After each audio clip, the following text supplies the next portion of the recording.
Well, welcome to your daily dose of salt and light with myself, Nadine Ness. I'm just realizing I didn't do the screen share, so I'm going to have to do that really quickly here.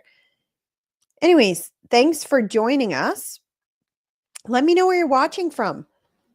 I guess it takes a little bit for people to come on first, but I've got a lot to cover today. Again, I'm feeling a lot of emotions.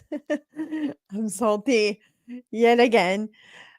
I was feeling a lot more yesterday. I was livid yesterday when I saw what some of the provincial premiers were doing. And I just see this as complete failures by all the leadership in our country. I don't think they're recognizing how they should deal with this situation, and they're making it worse. I honestly believe that. And not only that, who's paying for it? We are. And last night when I saw, I'm going to bring it up here. I just realized I didn't bring it up. I didn't save it on here. I'll share it with you. Scott Moe posted this. These extraordinary measures are a direct response to President Trump's unjustified tariffs and direct attack on the Canadian economy. This decision was not made lightly, but the government of Saskatchewan has always and will always stand up for Saskatchewan's interests and protect our jobs, our economy, and our resident. In response to unjustified U.S. tariffs, Saskatchewan will be stopping government procurement from the U.S., which if you can buy other products, I understand with that one. The part that really pisses me off is this part here. They're going to stop purchasing U.S. alcohol. So if you go to a liquor store in Saskatchewan, you won't be able to get alcohol. It's actually most provinces, I think, have been implementing this, virtue signaling this, taking the liquor off the shelves. I don't think that's what Scott Moe is doing, but I don't even drink. I don't drink. But the reason this pisses me off is just another example where the government is taking control over your lives, is making decisions for you. If you're a Canadian and you want to do the whole buy Canadian and not buy US alcohol, that's up to you. I don't think the government should be controlling what you can and cannot do.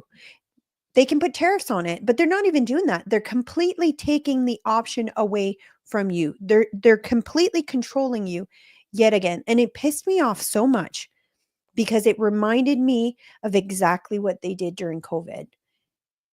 Anyways, this was my post to it. I thought perhaps this man had learned from his past failures during COVID, but it's clear he has not. He still believes government should be able to control the population, make decisions for them. What's next? A rat line for those who buy US products? And I know some people will say, oh, this is taking it a bit too far. No, I don't honestly think that. Oh, sorry. I just realized I scrolled way too far up. Let's go back. It starts with this. They're using the same techniques. They're pushing fear on the entire population, just the way they did with COVID. What are they doing now? They're pushing fear. Oh, Trump's going to invade Canada. Therefore, we must take arms. We should get our own nukes because we can't defend ourselves against the US. Like they're pushing the same kind of fear. And they're trying to get you all to fall in line like the good little sheeps that you are. And if anyone doesn't fall in line, oh, what happens? Same thing during COVID. They get called a traitor. They get called canceled. You can't even say, hey, I don't think this is good for us. I don't think escalating like this is good for us. I think it's only going to affect us more. Now, there's been a few other response. Now, I want to say this is just a recent response. Scott Moe's previous response. Let's go see, which I was going to share yesterday, and I just realized I didn't. This one here. I'm going to read it out to you. I'm trying to think if there's a way I can make it bigger. I'll see if I can read it out. President Trump is just simply wrong when he says Canada has nothing the USA needs, and Americans are about to find out he is wrong. American farmers need Canadian fuel and fertilizer to grow their crop. Trump's tariff will drive up the cost of oil, potash, uranium, and that will drive up the cost of groceries for every American family. That's just one example. Price will go up for US families immediately and jobs will be lost as a result of the Trump tariff. This is a completely self-inflicted and unnecessary action by the American government. Canada's response need to be economically sound and reasoned. It should not result in the same kind of self-inflicted harm that Trump is imposing on his citizen. Now, this is the only statement I think that of out of all the premier where they say we're not going to self-inflict harm. Now this might have changed a little bit because this was a couple of days ago. And I know Danielle Smith was going on the same lines as this, but then she's recently changed.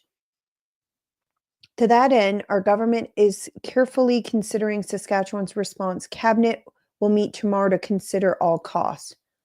As we have always done, our government will continue working to expand trade to other countries and expand trade with Canada by reducing interprovincial barriers and promoting the construction of necessary infrastructure like pipelines, further measures in response to the US tariff just announced by the days ahead. I agreed with this statement. In fact, it was probably one of the better statements out of all of the other premiers. But they didn't stick to this. They had their meeting, and obviously the same people that influenced during COVID were probably in that meeting because there's still a lot of elected officials that are still all for controlling the population. They think it's that they are better positioned to make decisions for yourself. And then all of that changed. Now, I want to talk about what the actual state we are in right now. And I got to show you some tweets and some specific things that has happened. Oh, I just realized this is like the tweet for it's on Truth Social. Let me find the actual tweet from someone's post. It'll be easier for you guys to see and read it. Here it is.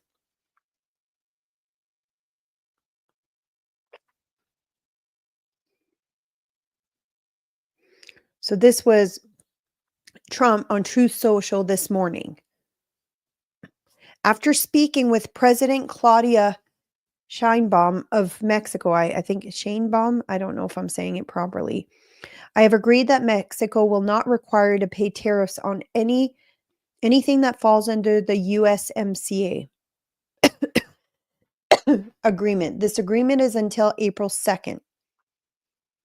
I did this as an accommodation out of respect for President Sheinbaum.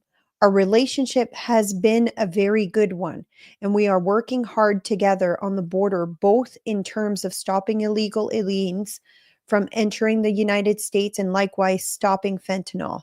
Thank you to President Sheinbaum for your hard work and cooperation. I'm going to pick this apart because I think people need to understand what this means. There's a lot of messages in this specific tweet. So, and you got to notice what he's putting a lot of attention to. He could have just said, Claudia and I have come to an agreement. We're going to do this and do it in a one line. But he's carefully sending a message to Canada here in this post. He emphasizes that he respects her. He emphasizes that they have a really good relationship.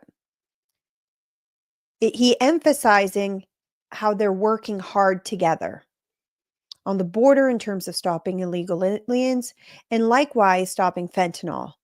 He thanks her for her hard work and cooperation. Now, counter that, what is it that Trudeau has done in his relationship with Trump? And there's been a report, I haven't fully verified it. However, I could see it happening because if you just look at Trudeau's behavior publicly on what he said about Trump over the very many years that they've had a relationship together, it hasn't been good. He'll act all nice to Trump's face and then he'll go behind his back and call him all sorts of names. He'll make fun of him. He'll mock him. People in his cabinet will do the same thing. It's just like a constant thing. He always talks negatively about Trump. The more recent one where he basically called his actions dumb. I'm going to show a tweet that I did just to give you guys a grasp on what we should be doing when it comes to dealing with a volatile situation like this tariff war. I did it this morning. Here, I just got to find it. Oh, it's showing up my live feed. This is the tweet. I learned early on as a police officer when dealing with a volatile situation where I was clearly outmatched, the best outcome could only be reached with very carefully chosen words. Negotiation and de-escalation is key, or were key. This liberal government is completely incompetent. So this was the response this week as some of the negotiation or lack thereof. Minister Dominic LeBlanc says Canada won't negotiate a compromise on U.S. tariff, rejecting a suggestion from a U.S. official to meet in the middle. That could have meant many things. It could have meant reducing the tariffs to come to the middle. It could mean coming up with an agreement on how to deal with the fentanyl crisis, the foreign interference that we have in Canada, the fact that China has bought so much of our land and businesses and is technically secretly taking over Canada. Maybe that would include that. But Dominic LeBlanc doesn't want to negotiate a compromise. So they're not doing that. What are they doing? They're insulting Trump. They're fighting back. Imagine if I was a police officer, I'm going in this situation, this volatile situation, and and I'm dealing with someone who's obviously not happy with the way things are, doesn't really want to listen, and I call his actions dumb. How do you think that would go? Do you think it would de-escalate, or do you think it would go way worse? Like, to me, they're doing the exact opposite of de-escalation. And I know some elected officials will be like, "Oh, we're trying to negotiate." The problem is you can't have premiers like Scott Moe or Danielle Smith do the negotiation. A lot of the problems are federal problems. So the negotiation of the deals that need to be made, especially when it comes to dealing with the issues that Trump has said publicly over and over again that are the reason for the tariffs, which is dealing with the border issue, dealing with the immigration issue, dealing with the fentanyl crisis, the drug gang crisis in Canada. And to say that it's not there, we get excluded as the general population from the real problem that we have in Canada. We don't hear about it because the mainstream media is not talking about it. Why are they not talking about it? Is because it makes our federal government look bad, and they all get paid from the federal government. So why would they talk about it? But we do have a very real problem in Canada, and the Americans know about it. Their intel over what happens in Canada is way greater than our own. They have the resources. They prioritize national security over the way we prioritize. We don't make it a priority in Canada. The US does. They put a lot of funding and resources towards that. Why? Because they have a history of getting attacked, getting their national security attacked. So they've always put that as a priority. In Canada, we haven't. We haven't been targeted very often. Actually, we have. We just don't know about it. It's all kind of under the radar. We don't hear about it, so we don't know about it. So it's kind of sorry, I'm realizing I'm kind of not listening to the looking through the comments just yet.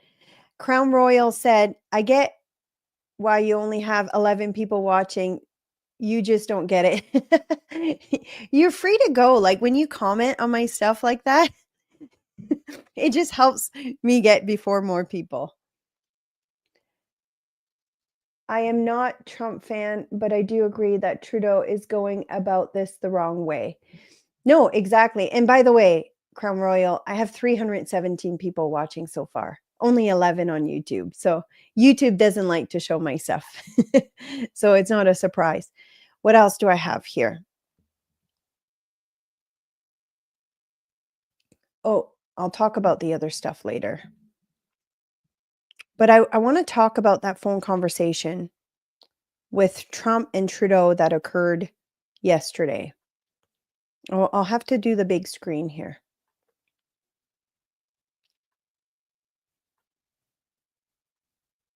There you go. I can't crop it and take out all the ads, but so Trump Trudeau call after tariff announcement got heated and included profanities, reports say.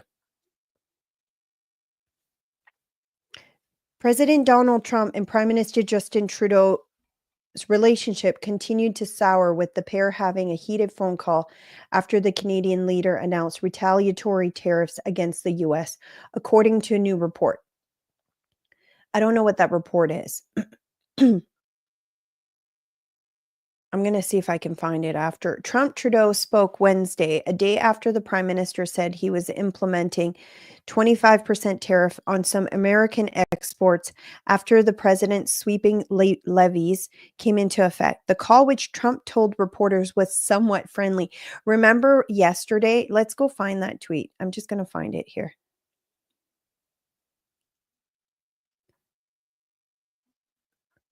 And I talked about this with Mark Mitchell yesterday on his show.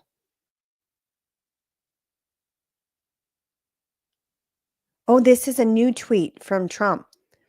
Do you guys see it? Believe it or not, despite the terrible jobs he's done for Canada, I think that Justin Trudeau is using the tariff problem, which he has largely caused, in order to run again for prime minister. So much fun to watch. I don't think Trudeau is planning on running for prime minister again. Somebody should inform Trump close to him. The Trudeau 2.0 is,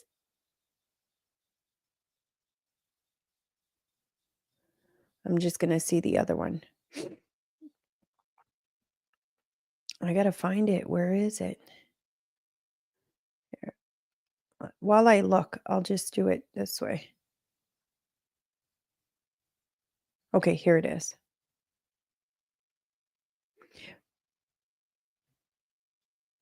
Justin Trudeau of Canada called me to ask what could be done about tariffs. I told him that many people have died from fentanyl and that came through the border of Canada and Mexico, and nothing has convinced me that it has stopped. He said that it's gotten better, but I said that's not good enough. The call ended in a somewhat friendly manner. Trump added this for a reason. So this is what he was unable to tell me when the Canadian election is taking place, which made me curious, like what's going on here. I then realized he's trying to use this issue to stay in power. Good luck, Justin. I don't think he understands our primaries and how our structures are in Canada. So, but it's interesting. President Donald Trump and relation continued to sour, with the pair having a heated phone call after the Canadian leader announced retaliatory tariffs against the US, according to a new report. I'm wondering what that report is. Trump and Trudeau spoke Wednesday, a day after the prime minister said he was implementing 25% tariff.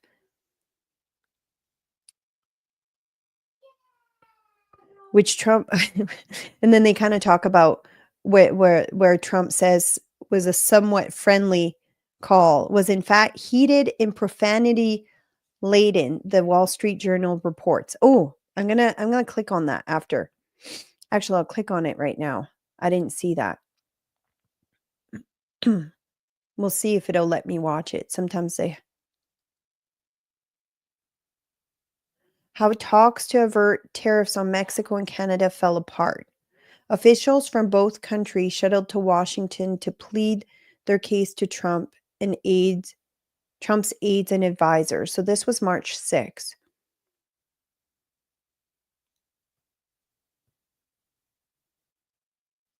Oh, it won't let me see the whole thing. Okay, let's go back to this one. The White House referred The Independent to the president's initial characterization of the call when contacted for comment. Their phone call came after Trudeau tried to contact Trump on Monday night, one day before the president's tariff were set to hit. Trump did not take that call, the journal reports. Interesting. When Trump's tariff on Canada and Mexico went into effect Tuesday, Trudeau called them dumb and accused Trump of acting in bad faith. It's not in my habit to agree with the Wall Street Journal, but Donald, they point out that even though you're a very smart guy, this is a very dumb thing to do, Trudeau said Tuesday, referring to an editorial Monday accusing Trump of taking the dumbest tariff plunge. We two friends fighting is exactly what our opponents around the world want. That's what Trudeau's saying. I don't think Trump considers Trudeau a friend. Trump has justified the tariffs by arguing Canada has allowed fentanyl to flow into the US, a claim which Trudeau labeled completely bogus, completely unjustified, and completely false, which is not. The Prime Minister also accused Trump of orchestrating a total collapse of the Canadian economy because that will make it easier to annex us. See, they're trying to push this whole annexing. I just want to make a point. Trump would only do what would benefit America or Trump. I don't think he thinks that annexing Canada would benefit America. For one, it would be constantly, almost constantly, a blue state, a Democrat state, which would make it harder for Trump to or Republicans to be president or to lead the country. So it wouldn't make sense. Maybe Alberta, Saskatchewan only. Maybe that would make sense because they're mostly conservative. It's mostly conservative governments. But I don't think Canada as a whole. I don't think he wants Canada as a whole. But this is just Trudeau pushing that narrative so that Canadians fear the US, fear Trump. Meanwhile, Trudeau wasn't the only leader the president ghosted amid tariff negotiations. Mexican President Claudia Steinbeck tried to call Trump Monday, but he refused to take it. But the pair did speak recently. Trump revealed Thursday as he announced that most Mexican goods are exempt from this tariff plan for the next 4 weeks, which I read. Here, I'm going to go back to that tweet. Where did it go here?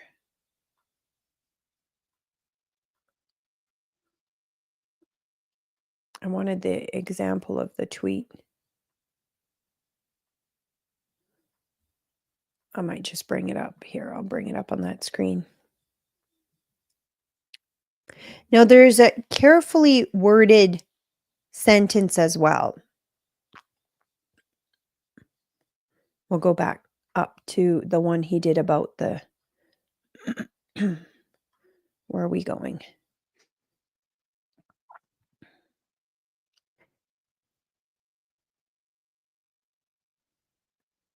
Where did it go?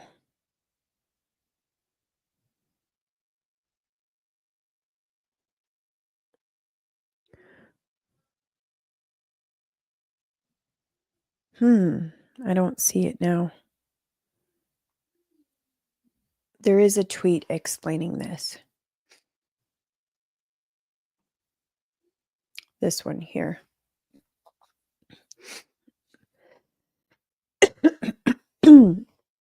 Senator Denise Batter says this Trump administration's new discussion point that the U.S. Trump tariff will exempt anyone in compliance with USMCA.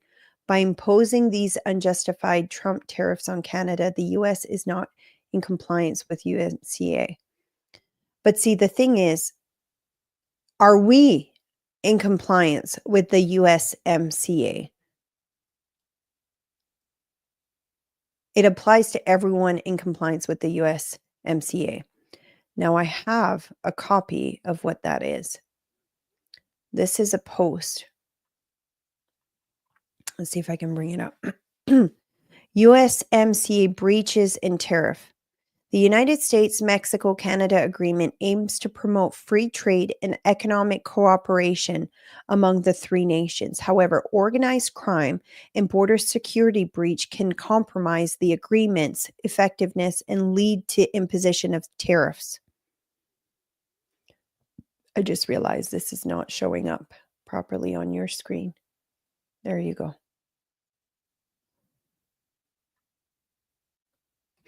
Organized crime and border security, drug trafficking, smuggling large quantities of drugs into the United States, and often using corrupt officials and exploiting weak border security, human trafficking, smuggling migrants, asylum seekers, including children and families into the United States, often subjecting them to exploitation and abuse, weapons and contrabands, smuggling, trafficking weapons, including firearms and explosives, as well as other illegal goods such as stolen vehicles and counterfeit goods.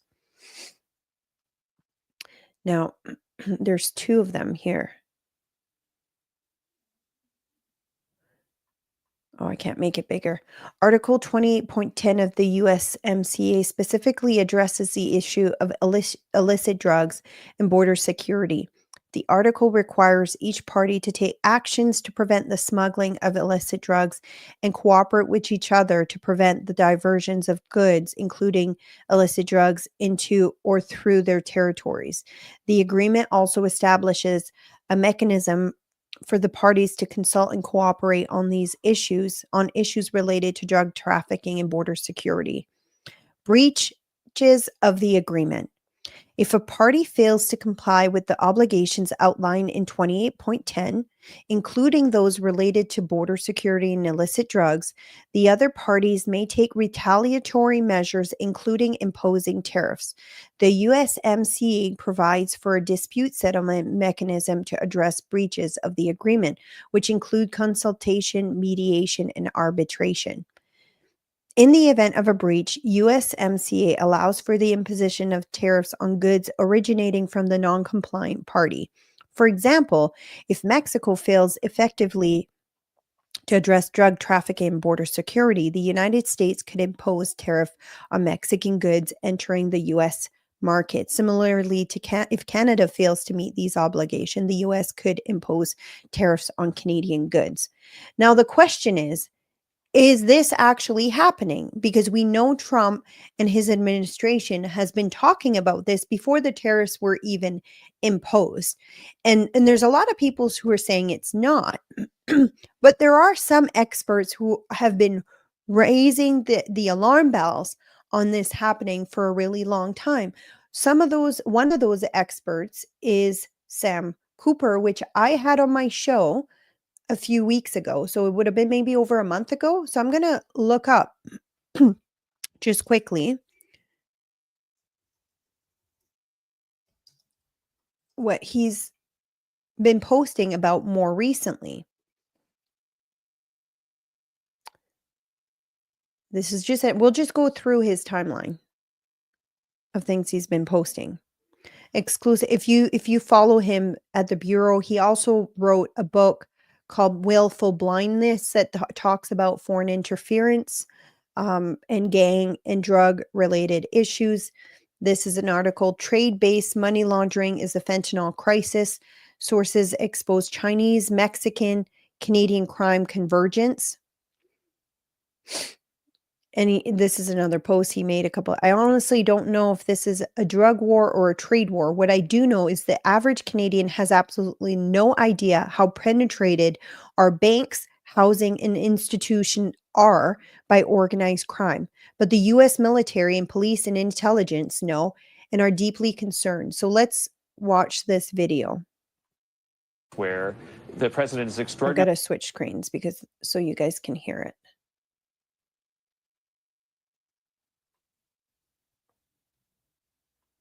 Earlier today, Trudeau also referred to the president as Donald and said that this was a stupid move on the president's part. What's your response to Prime Minister Trudeau on that? Right. Well, respectfully, this is not a trade war. It's a drug war.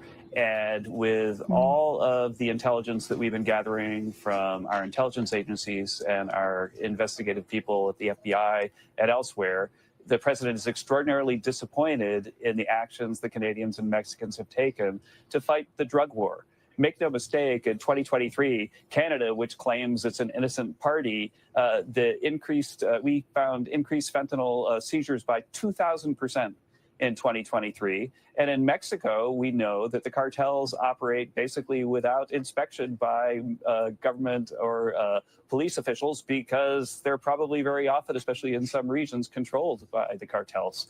And we think that there are cartel influences in Canada if you look at the lack of progress we've made on the drug war.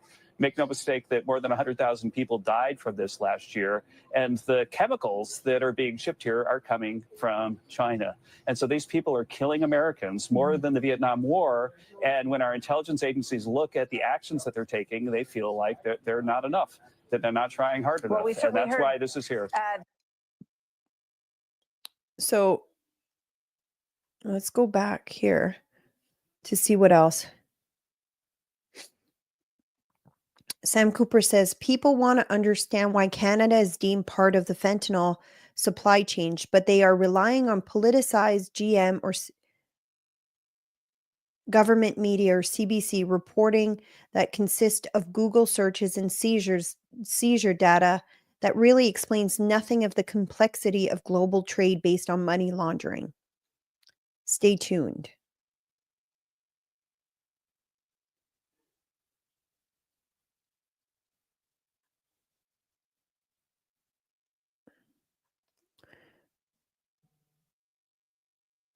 So he's done a ton of interview. Again, he did an interview on my show. I'll show you guys what it's I'll just bring it up here.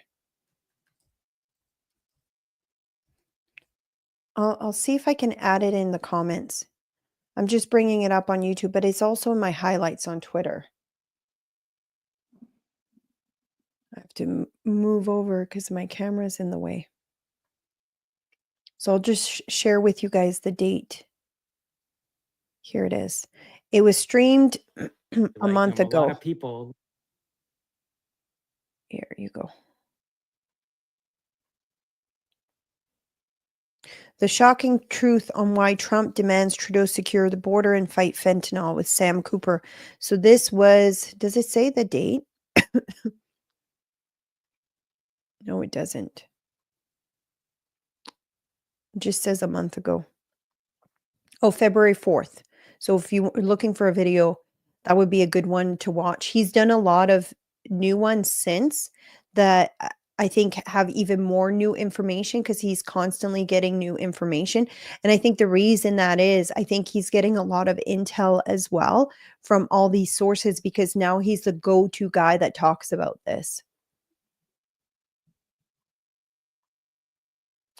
Now, there's another part of the conversation on potash. So I'm gonna show you this. I've actually reached out to this guy on Twitter. Not on Twitter, on LinkedIn. So we'll see.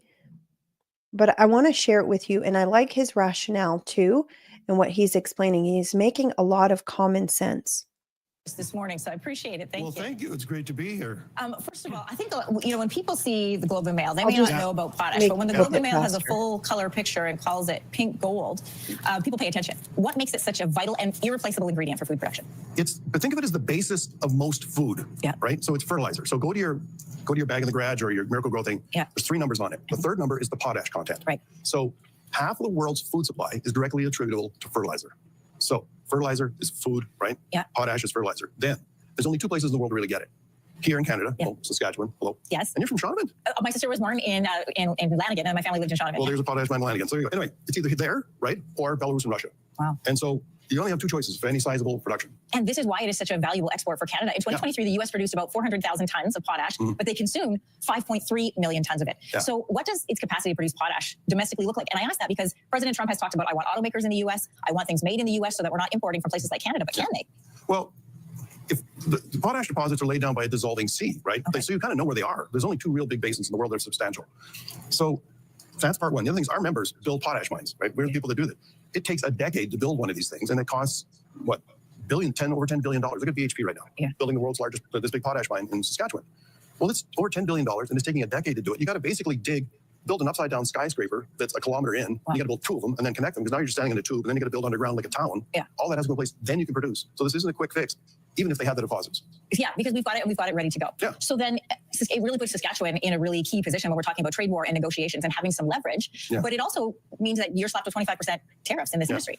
Well, This and is the tariffs part aren't good that's for anybody. really I mean, interesting. and this one's different. We're not talking about cars that you could choose to not get a car or not. This is food. Mm-hmm. This is the production of food production, right? It's one of those things that the price of food goes up, interest rates go up, everything goes bad, and this is different. It's not a luxury item. It's not an optional item. We need to eat, and this one needs to be treated completely differently. You know, people talk about it as a weapon in a trade war. Yeah. Some weapons you don't use. Really? Why do you say that? Well, this is different. This is food. Mm-hmm. This is food supplies. This isn't a car.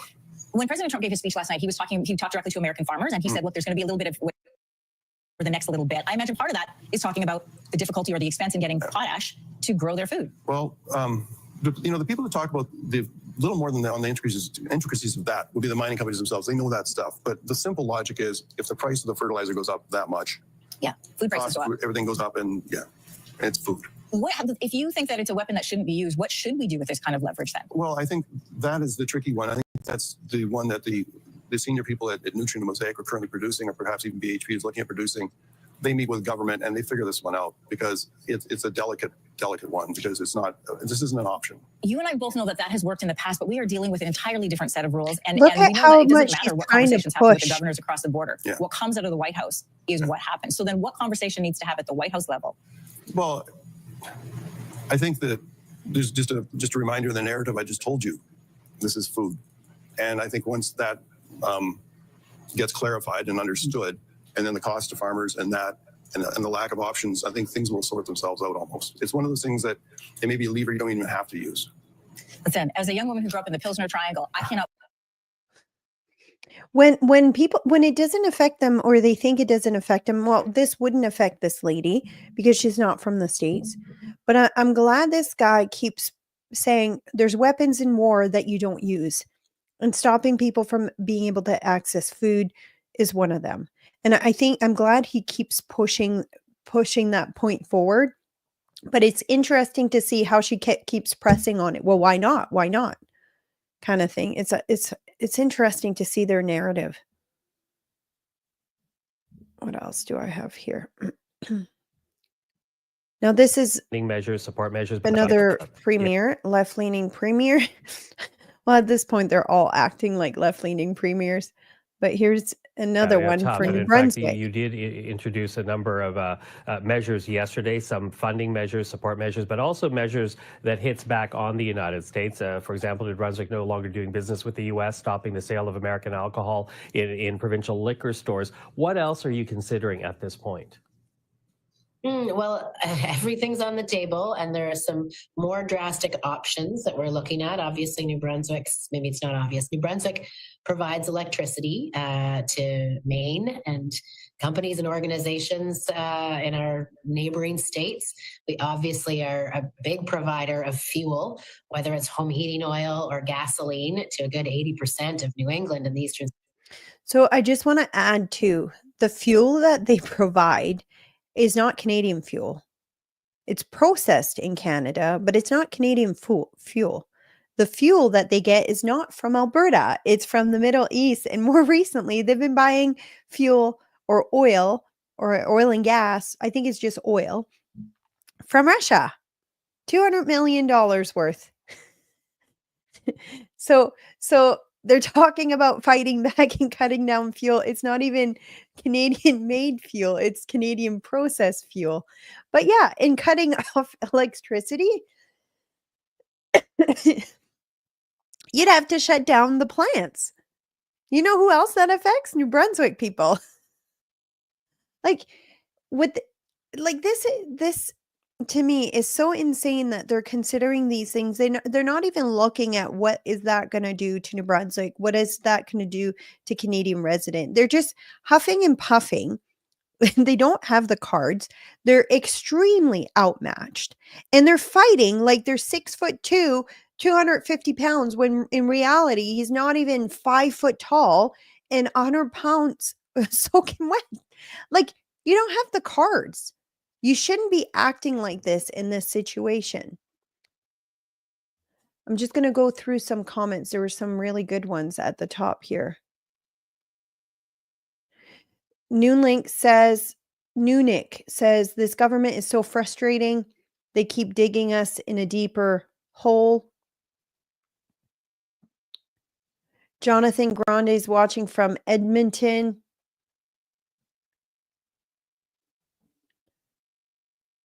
Totally agree. I don't know what you're agreeing with.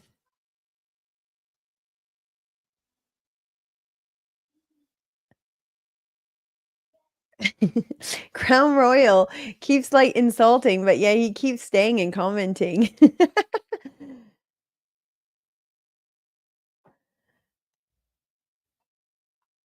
Raylan says, I deal with police officers on a fairly regular basis in my occupation.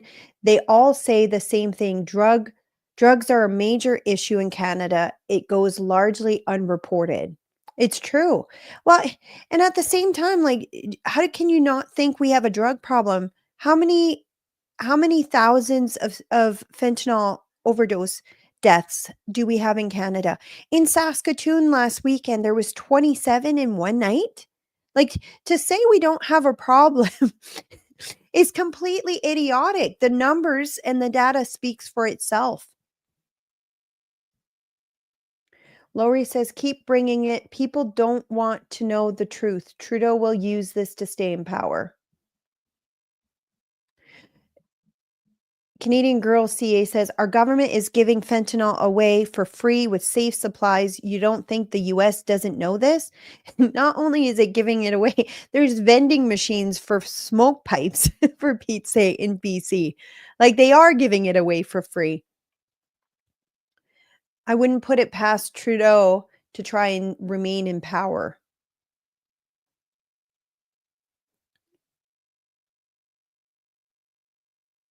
No, Canada isn't under Chapter 27.5 anti-corruption clause. I don't know what that is. Was that in the trade agreement?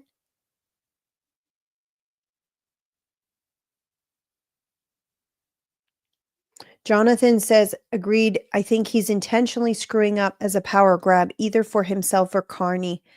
If I screwed up a negotiation that bad at work, it would not go over well with my boss and managers. It's true. It's true. Like, obviously, Trudeau is not in a position to negotiate with Trump. If anything, every time he touches it, it gets worse.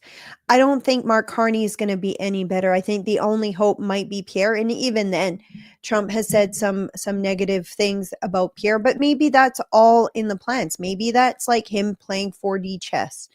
I don't know.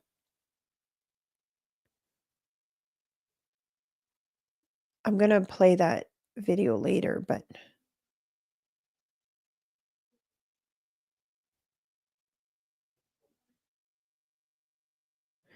I want to show this one. Mark Mulroney. This is a tough tweet to ignore. So the tweet he's mentioning is Catherine McKenna. So I'll read that one first. So Scott Moe joins Danielle Smith in refusing to retaliate against Trump tariffs, even though export tariffs on Saskatchewan potash would really hurt. You're either on Team Canada or you're not.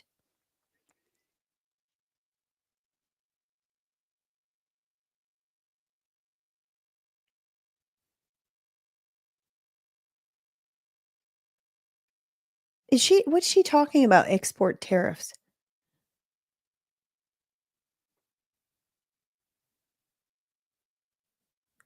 Anyways, this is a tough tweet to ignore. Catherine McKenna, former environment minister who did as much as she could to stop natural resources extraction production in Canada, is lecturing Western Canada and their leadership about getting on board with Team Canada.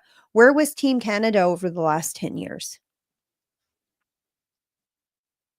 Let's see what else I got here. So a lot of people are going head to head. Catherine McKenna, another tweet of hers. I'm sorry, you're either on Team Canada or you're not, and you don't let a bully you. It's not that hard. Looking at too many conservative politicians and pundits who don't get it. This is Alex Pearson. I don't think she's not a conservative politician, but I think she has a show. Or maybe it's that every decision being made has very real consequences for millions of everyday people who aren't part of the protected political class. And given we have the US as our main export, we'd also go broke thanks to a very weak economy. Your wagging fingers of judgment would be pointing towards your old pals who shut down Parliament to deal with their should be. Yeah, should be pointing towards your old pals who shut down Parliament to deal with their crisis and in no way have put Canada first. Which is so true. Now, this is a post by Mark Nixon. Again, I share a lot of his stuff because he creates a lot of good content. He says, breaking Trudeau NDP back in indefinite EI payment instead of fixing the economy. 1 million job loss projected. Half could be saved by not retaliating. So he makes a really good point. A lot of these job loss are actually if we do retaliatory tariffs. So it's double whammy. So we're already hit by the Trump tariff. Doing the retaliating with tariffs, then we're going to be doubly hit. Half could be saved by not retaliating. Minimal losses if we cut carbon tax, interprovincial trades barrier. They'd rather pay you to be unemployed than let you thrive. So this goes alongside the same kind of language that they've been talking about the guaranteed basic income. This is the same as like the CERB. Like there's so many similarities between how they dealt with COVID and how they're going in the direction of dealing with this. Gosh, it's so incompetent. This is another insane party leader in Canada. We have been in conversation with different levels of. So this is not about the tariffs. Oh, I just realized it's not the main screen. Give me a second. Insiders within the Liberal Party, the New Democratic Party. We've talked to colleagues in Parliament. What kind of interest would there be in listening to the voices of Canadians, like the grassroots group that has sprung up of Cooperate for Canada, who want to see parties sit down and talk to each other about how we can potentially cooperate across this country and be able to have that common resolve that survives an election, be able to envision a parliament that functions well together, taking on the threats that Canada faces. To do that, we wanted to make this press conference today a public commitment to be willing to talk to other parties, to talk about what it takes in a perverse first past the post voting system to remind Canadians that we don't elect a prime minister in this country. We elect a parliament. There are currently 5 parties in the House of Commons. And if we were to find a way to cooperate, we could ensure at least that neither one of the big parties gets a false majority with 100% of the power with less than 50% of public support.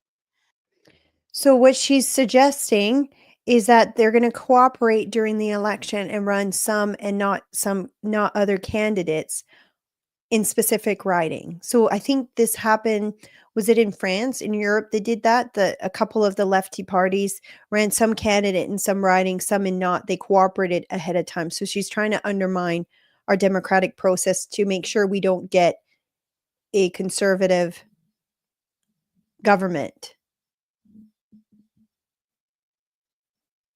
So Elizabeth May confirms discussion with the Liberals and NDP to join force to prevent a single party from forming a majority with 100% of power with less than 50% of public support.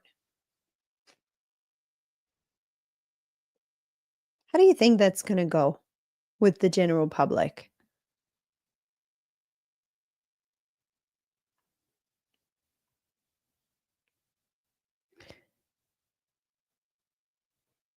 Now, I want to show this tweet too, because I talked about like the fear being pushed on Canadians. Catherine McKenna is one of the worst for that. She says, we must be prepared to defend our sovereignty, not just with military spending, but with a population that is engaged, trained, and ready. Great piece by Peter MacLeod on how Canada needs a civil defense force where every Canadian has a role to play. David Jacobs, which I don't agree with everything he posts, but I agree with this. Just stop. The United States is never going to roll over the border with tanks. This is, however, exactly what I'm talking about when I say that the Liberals are leveraging this crisis for political gain. They are fueling the crisis instead of addressing it calmly and maturely. Like his post is so on point. Now, another one that's been making common sense Mr. Trudeau's with how, or has been having common sense with how he's dealing with this particular trade war. I'm not saying he has common sense with how he deals with the pipeline issues and the fact that he's blocking the oil east.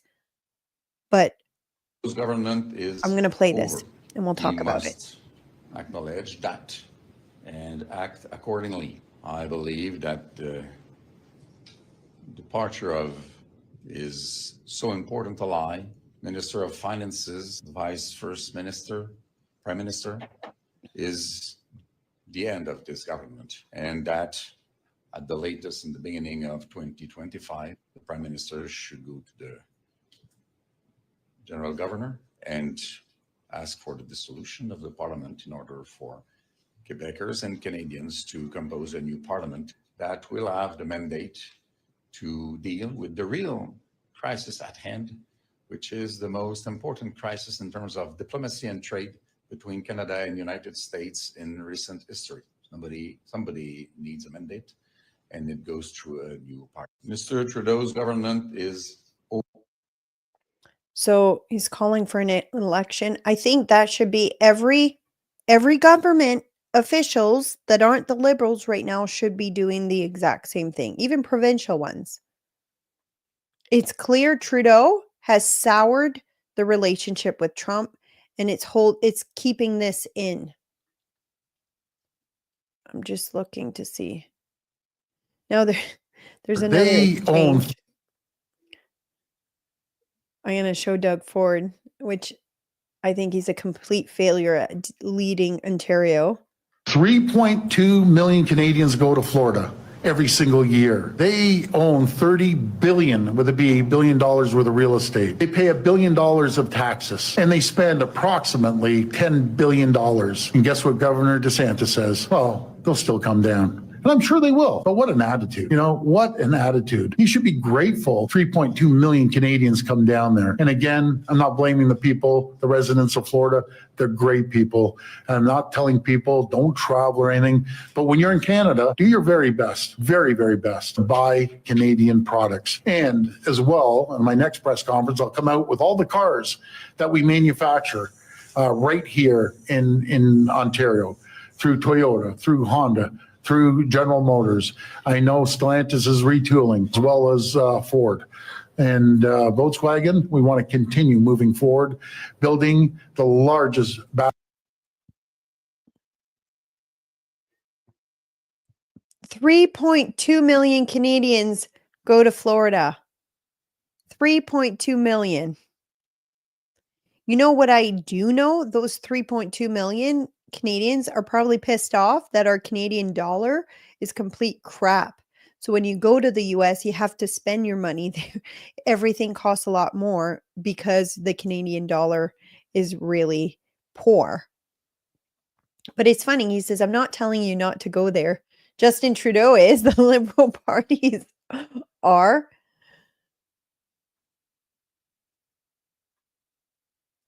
Here. I want to share this tweet by Sheldon. Before you feign your moral outrage about Trump tariffs, have a look at the state of Canada right now. A quarter of Canadians are with food insecurities. 2 million of them children, 2 million hitting food banks. Food banks, hampers, and grocery stores require security, which is true. Unaffordable and shortage of housing. School using lottery system because being over capacity. Millions of Canadians can't find a family doctor. Emergency room packed full because Canadians can't get into a doctor. 5 million people in Canada are temporary and will have their visas expire this year. Crime in Canada, crime at an all-time high because of Liberals' hug a thug, catch and release program. 50K Canadians died from overdose thanks to Liberal support of illicit narcotics and failure to address the drug dens and super labs. Terrorist supporters chanting death to Canada in Canadian streets. 592 arson attacks on place of worship. Parliament shut down due to Liberals robbing Canadian taxpayers of $400 million with the Green Slush Fund. Parliament prorogued because of Liberal leadership failure during Trump tariffs. No diplomacy shown by the majority of Canadian premiers, which is true. Making Canada the #1 exporter of human organs. GDP set back 20 years because of record investment fleeing the country, including Liberal leaders wannabe Mark Carney pulling the rug and moving investments to the United States. CPP contributions up 60% since 2015, plus an introduction of CPP2 in 2024 because of failure of this investment Ponzi scheme. Despite collecting 60% more in taxation revenue, Liberals have spent more than the sum of all previous governments. While Trump tariffs aren't helping the Liberal NDP coalition. Am I muted? No. The Liberal NDP coalition has already sent us on a slow path to destruction. Canada is broken. I want to share a video. You know how the Liberals are all saying Canada's not broken and they're like attacking anyone who is? I'm going to find that post here. Where did it go?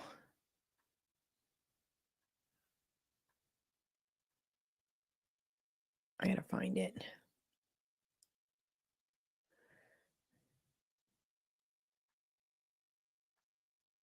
Where did it go?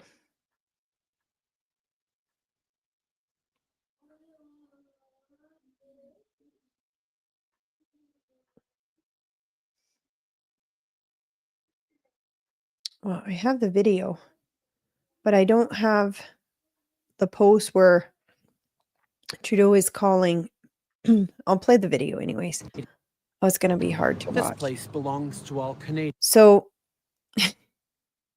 Dan Albus posted and quote tweeted Trudeau. I got to find it. I can't find it. But anyways, Trudeau erased the video. So the video is not available on X anymore. But someone took a screen or saved it or screen recorded it or whatever. And we'll play it. So you know how they keep saying Canada's not broken? And they're attacking Pierre and the Conservatives for saying Canada's broken. And they're saying you're not Team Canada. You're all of these things. Well, this is a video from Justin Trudeau in 2015. This place belongs to all Canadians. It belongs to you. But after a decade in power, Stephen Harper thinks it belongs to him. So now, this place is broken. Today, I'm presenting a real plan to fix it. Thomas Mulcair wants us to spend years wrangling over the Constitution. But I know Harper and his government are the problem. And the way to fix this place is to change the government, not the Constitution. Replace this government with a better one. That's what real change starts with. Our plan creates a truly transparent and open government that will put an end to the secrecy and scandals of the Harper decade. Of course, it will reform the Senate, but it will also do much, much more. After all, Harper broke a lot more than just the Senate during his decade in office. Our plan will modernize government and bring it into the 21st century. We'll open this place up so you can... So this place belongs to all Canadians. Canada's broken. The words directly from Trudeau. It wasn't broken then. It was actually in really good situation back in 2015, if I must say. However, I can tell you the Liberal government, Trudeau, has definitely broken it since then. I just want to say hi to Neil Ness. He's saying hi to myself and David. You know what I love? I love that there's like in the comments, there's like bonds being formed with the listeners. David says, if these tariffs are put back on the auto industry, Fat Trudeau can kiss his auto industry goodbye for good. Same with nickel mining. I think he's talking about Doug Ford. Yeah, he said it earlier. Let's see what else I got here. But yeah, the video response was to David Alba. I'm going to find his tweet because I want to share what here. Michael's explaining it here. Today, Justin Trudeau took down a video from 2015 where he went on a tirade about how Canada is a broken country. Shortly after, Dan Albus posted it, citing that Trudeau was the original Canada is broken politician. Yeah, this is what he wrote. The next time you hear a liberal partisan call out critiques about what is broken in our country and how to fix it, be mindful of who is the original Ottawa is broken politician. And he's showing the video that I just showed you. There, I really wanted to find it. So let's see. Oh, here it is. I found it. A little late now.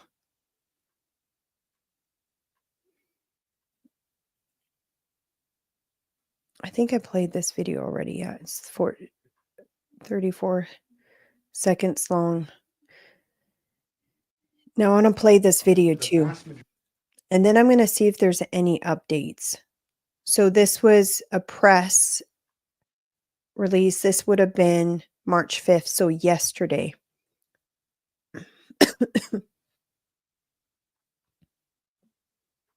It's just 43 pounds that were found last year. That's less than a carry-on suitcase. Is that a lot of fentanyl compared to, say, Mexico, where the vast majority of the fentanyl is brought in through Mexico, not Canada? So what else does Canada need to do? Well, I just told you, last year alone, there was a 2,000% increase in illegal fentanyl. You're asking me for what the president's justification is for these tariffs. It's not up to you. You're not the president, Gabe. And frankly, I think it's a little bit disrespectful to the families in this country who have lost loved ones at the hands of this deadly poison. If you talk to them, and this president has, they are grateful that they finally have a president who is standing up to both Canada and Mexico, and most importantly, to China as well. The president added an additional 10% tariff on China because this deadly poison is being produced in that country. It's being distributed through our neighbors, and there needs to be consequences for that, period. It's just 43 pounds. She's doing such a good job as the press secretary. I'm really impressed by her. Caroline Levitt? It's not her that posted it. Carrie Lake posted it, and she said, how out of touch is the media? Well, this reporter asked why it's necessary to stop the flow of fentanyl through Canada when only 43 pounds was seized in the last year. Just 2 milligrams of fentanyl will kill a full-size man. 43 pounds is enough to kill almost 10 million people. This is what she said. That's just one of them. Like, how many super drug labs that we have that's been caught? And that's the ones that have been caught. We know there's way more than that.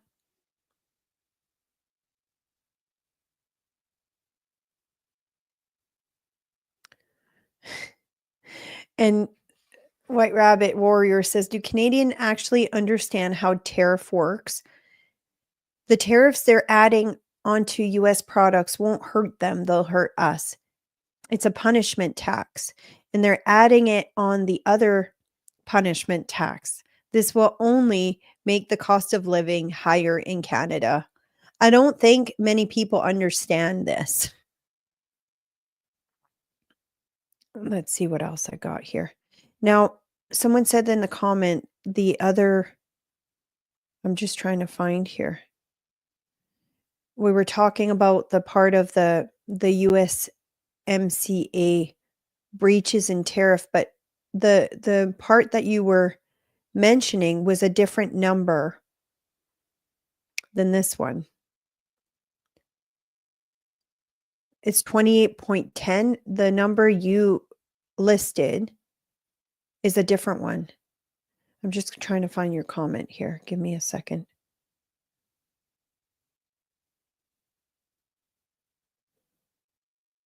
chapter 27.5. So it doesn't list 27.5, it lists 28.10. Sorry, I just wanted to clarify that.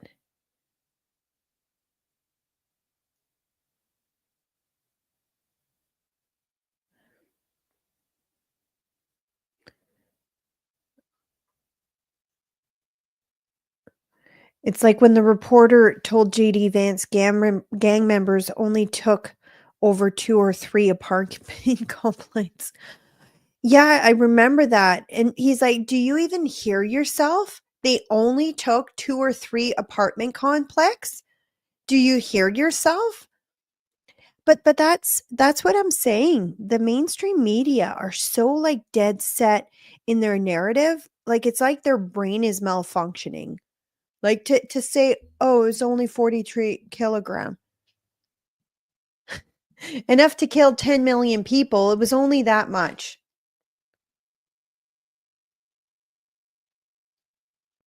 So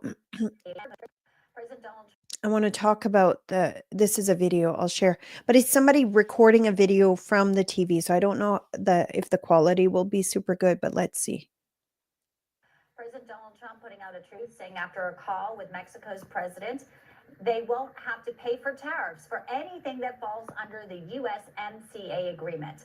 Now that is the United States-Mexico-Canada agreement. Now he says that this is out of respect for her. It is in effect now until April 2nd. And he did this, again, he says, because the relationship he has with Claudia Sheinbaum is a very good one. And he also thanks her. We're tracking, of course, this and reaction to President Donald Trump putting out a truth saying after a call with Mexico's... I've already talked about it. I thought it was more than that. Let's see what it says.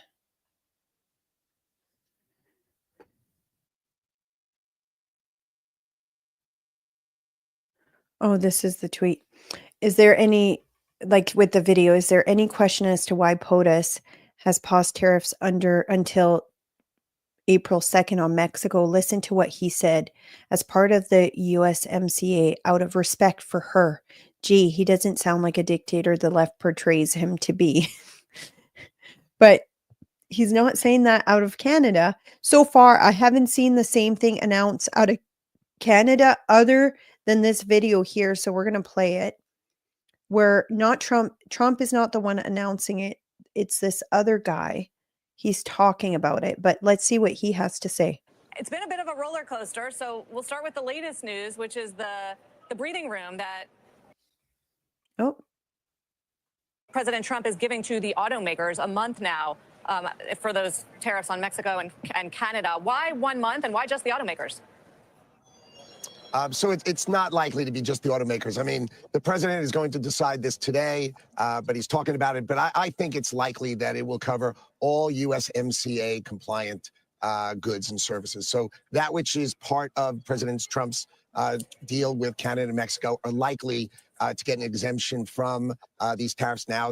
This comes from that Canada has done an enormous amount. They've offered us an enormous amount of work on fentanyl, and so is Mexico. Matter of fact, the president and I are speaking to our Mexican counterparties later today, this morning. So we think this is likely. The likely outcome will be sort of in the middle. So USMCA compliant goods and services will be excluded, and everything else. So if you think about it this way, if you lived under Donald Trump's U.S., Mexico, and Canada agreement, you will get a reprieve from the tariffs now. And if you chose to go outside of that, you did so at your own risk. And today is when that reckoning comes. Now, you will get a reprieve now for 1 month, or you will get a reprieve altogether from these. And today is when that reckoning comes. Now, you will get a reprieve now for 1 month, or you will get under Donald Trump's U.S., Mexico, and Canada agreement, you will get a reprieve from the tariffs now. And if you chose to go outside of that, you did so at your own risk. And today is when that reckoning comes. Now, you will get a reprieve now for 1 month, or you will get a reprieve altogether from these new tariffs? Well, the reprieve is for 1 month. Remember, the month now is about fentanyl and about the border. So they've been working hard to close the border, but we're not seeing the reduced number of deaths, of autopsy deaths from fentanyl. And the president is just right on that topic. He is going to protect American lives, and he's being very, very tough on it. But let's face it, if you're not tough on protecting American lives, what's the point of being the president of the United States? He's so strong and focused on protecting American lives, and he's going to crack down and make sure this fentanyl is not coming in. That's why he's raised the tariff on China. Remember, in 2019, President Xi offered Donald Trump, when he was president, that he would put the death penalty on anybody who made the fentanyl ingredients. And the president is looking to get that in place. Stop these ingredients and stop fentanyl coming in. Now, April 2nd is when we begin our reciprocal tariffs. So if you think about it, what he said was, okay, between now and April 2nd, I'm just going to give USMCA, I'm going to set that aside from these tariffs, but just for this month. And then on April 2nd, it's not that this reprieve starts, it's that on April 2nd, the reciprocal tariffs start. How you treat us is how we expect to treat you. And you have no idea what Canada does. I mean, the dairy products and all this other stuff, it's got to end.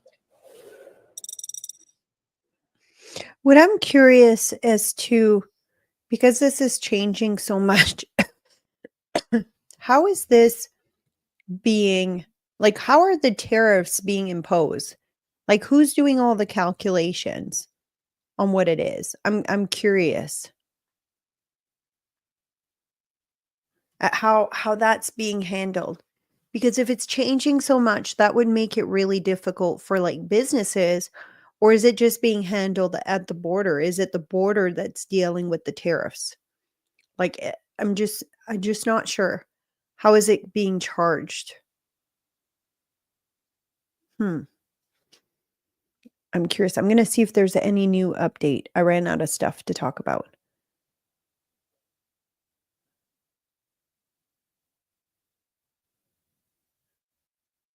So apparently Ontario is imposing tariff on U.S. electricity.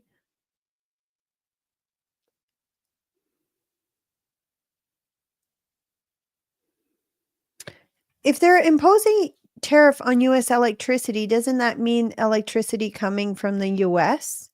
And if so, doesn't that mean that people's electric bill in Canada is going to go up? Let's see.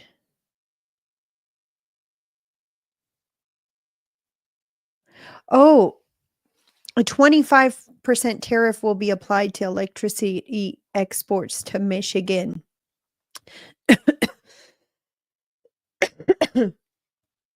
So Michigan and Minnesota and New York are going to be paying more.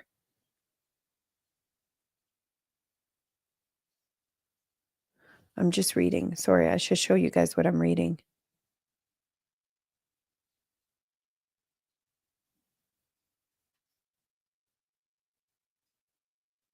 Yeah, there's nothing saying that it's been announced to Canada yet. Well, I don't see anything here. Maybe here. If you guys have something, send it to me. I'll just see what Trump has posted on Truth Social.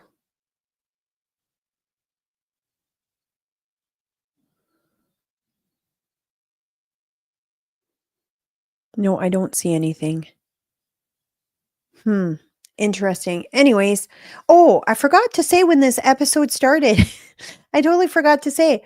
I was supposed to have Mark Mitchell from Rasmussen Report on the show today, but we worked so late. He ended up sleeping in.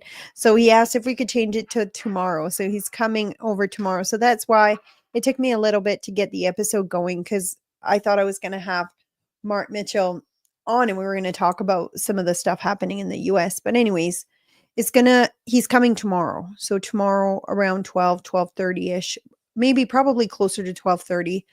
But yeah, I ran out of things to say. So I'm going to end the episode a little bit earlier today. So yeah, if you don't follow me already, you can follow me on all social media if you search Nadine Jean-S, and you can put your notifications on too, so you get notified.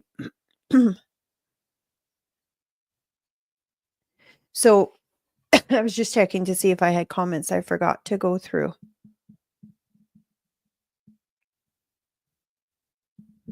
Trump is focusing on the world's eyes now on Canada and Trudeau by pausing Mexico tariffs. The fact that he's pausing it on Mexico and not on Canada sends a really strong message to Canada. Oh, Golda, I can't click on that link for some reason. If you send it to me in DMs, I can. Ford will jack the price of electricity as it leaves Canada. David says, Nadine, please engage the chat more. I think you guys like that part of the show. I'll do that.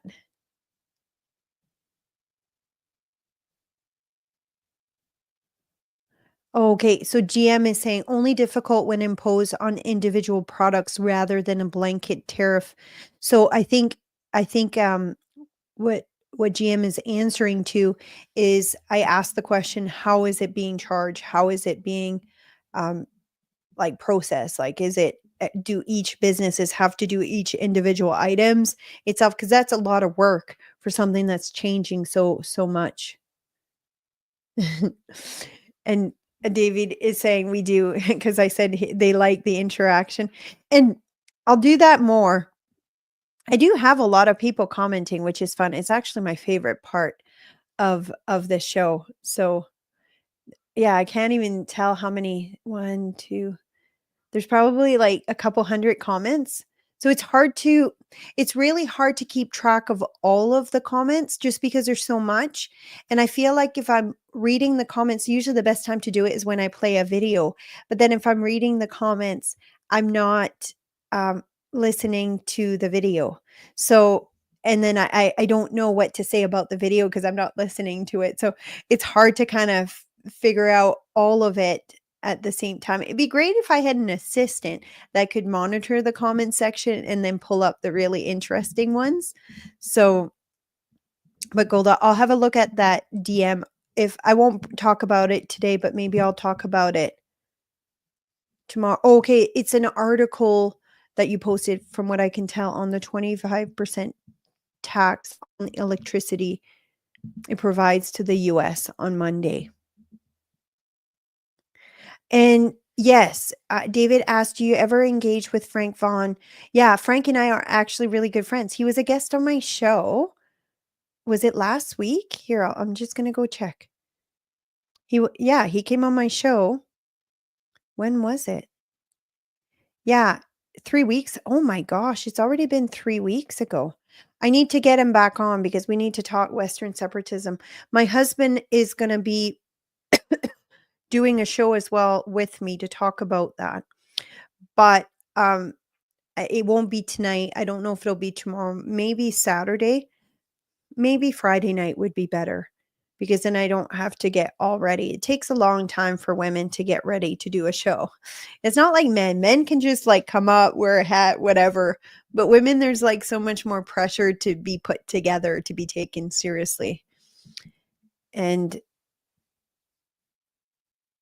oh, David didn't know about my channel. So that's how he found out.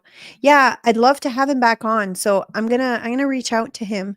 I've reached out to a lot of content creator in Canada because I think what if like all the content creator was to come together and do like a big show where we would talk about Canada's problem and the solutions to fix it? Because it seemed like a lot of the conservative content creator have more common sense than some of the current leaders. So I've reached out to a bunch of them to see how we can make that happen, because I think that would be like a really epic thing to do. But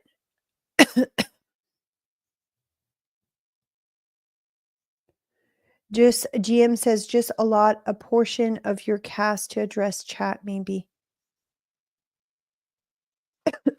Yeah, I kind of do it throughout the show, but again, it's hard to stay focused because when I'm talking about things, I can't really talk about something and read the chat. When I'm watching videos, I want to be able to address the videos, and a lot of the videos I haven't seen, so it's hard to kind of manage. I seen this morning that there's 32% in Alberta that would separate. Neil, can you share that with me? We did talk about a poll on Rasmussen report. If you didn't watch the episode, we did a show last night, and he talked about some of the polling about separation. And there was one by Angus Reid, but it was like the beginning of January. But media is playing it off like it's a recent one, but it's not. It was beginning of January. I think the sentiment has gone way up in the last little while. If Neil, if you can send it to me. Neil, are you on Twitter or on X? If so, I'm going to see if I follow you on X. I'm just going to search your name on X and see if it comes up. I'd be curious to see it. That was from an interview with Sarah Parker. I think it's this interview. Yeah, I think I skipped it by mistake. I did have it here. Rachel Parker. Here, let's becoming a U.S. see. I'll play that and then I'll get going. territory versus becoming a U.S. state. Well, the main reason that I had the benefit, like one of the members of our steering committee is a former member of parliament who spent quite a bit of time researching this issue and has had the benefit of even discussing the issue with U.S. state governors like Sarah Palin, who said, look, you have to understand that, Alberta might want to consider being a territory. Oh, why is that? It's like, well, there were a lot of people in Alaska that didn't want to vote for statehood because one of the benefits of being a U.S. territory is you don't have to pay U.S. federal taxes. So were Alberta to vote independence from Canada, we wouldn't be paying Canadian federal income tax. We wouldn't be paying GST. We wouldn't be paying any federal excise taxes. Obviously, by agreement with the United States, there would be zero tariffs on any Alberta goods going into the United States. And of course, it would be, following President Trump's suggestion, it would be reciprocal free trade, zero tariffs on this side of the border, zero tariffs on that side of the border. And Alberta would be experiencing an economic boom unlike any that it's ever seen before. Interesting.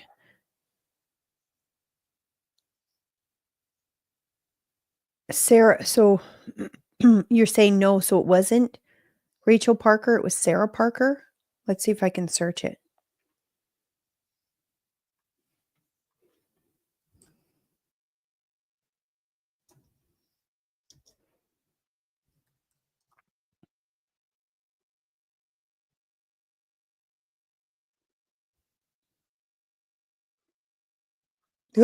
Sorry.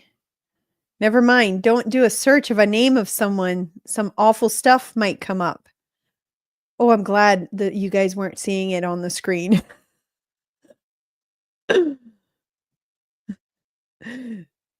Okay, yes, Rachel Parker. Okay.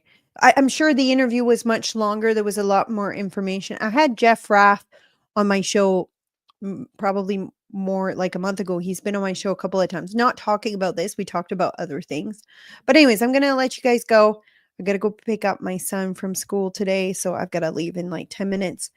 And I will be back tomorrow, hopefully with Mark Mitchell to talk about some of the polling, kind of his experience. He's a really interesting guy. It's kind of funny how I met Mark Mitchell. It was at AmFest. I was like in the VIP room and he was sitting on the couch and he looked so familiar. And I thought he looked like this comedian that has an English accent, but I haven't quite figured out who it was. And so I'm like, are you a comedian by any chance?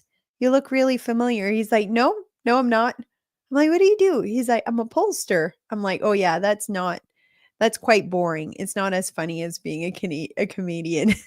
He's like, I can be funny. So anyways, we kind of started chatting and yeah, we kind of exchanged information. I helped him with like kind of advice on his channel and stuff, just to kind of garner more momentum and stuff. So anyways, we connected.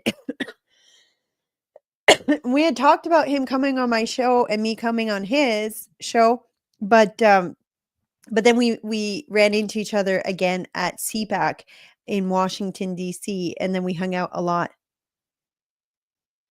So, I don't know what you're talking about, Colleen. So yeah, so Rasmussen, we ran into each other in DC and I'm like, all the talk was the tariff, the 51st state. Like when I said I was from Canada, everyone joked about the 51st state. It was like an automatic conversation opener. And so anyways, I said, I wonder what the sentiment would even be for that in the US. He's like, you know what? I'm going to poll it. And then you can come on my show and talk about it. So yeah, so it was kind of fun. So if you haven't seen that, it was yesterday. So if you go on my Twitter, I did stream it through my Twitter and Facebook, but not on YouTube. So if you're on YouTube, it only gave me 2 options, and YouTube shadow bans me. So that's why I didn't choose that one. So for those who watch me on YouTube, YouTube won't monetize me. They're shadow banning me. So, but it's weird because I did one post where the title was critical of Polyev, and that one wasn't shadow banned. I honestly think it's in their algorithm. If you're critical of the liberals, it doesn't go anywhere. But if you're critical of Polyev, it goes way up. Yeah, I'll show you guys. Let's see. I'll show you my channel. Yeah, trade war, chaos, Trudeau, Ford, and Polyev fail Canadians. That one has 1.1K views. Why is that one so much higher? Yeah, and this one has 13. Well, 13 watching. It's not the total views. That's just on YouTube. But I have 838 that it's showing me up here. Yeah, so if you're watching me on YouTube, I'm not a fan of YouTube right now. Facebook is much better. I get like way higher views on Facebook. It's like 3,000 views per episode, if not more. And then on Twitter, it's like usually 1,000 by the time I'm done watching. Sometimes it goes up to like a couple thousand, but David says comments critical of Trudeau and the Liberals are removed. 3 of 4 comments I left on a video by Jasmine Lane were removed. Interesting. Why are they protecting him? That David said that. Sorry, I should show it. Okay, well, I'm going to let you guys go. Again, I have to go pick up my son. I keep getting distracted. We'll see you guys tomorrow afternoon.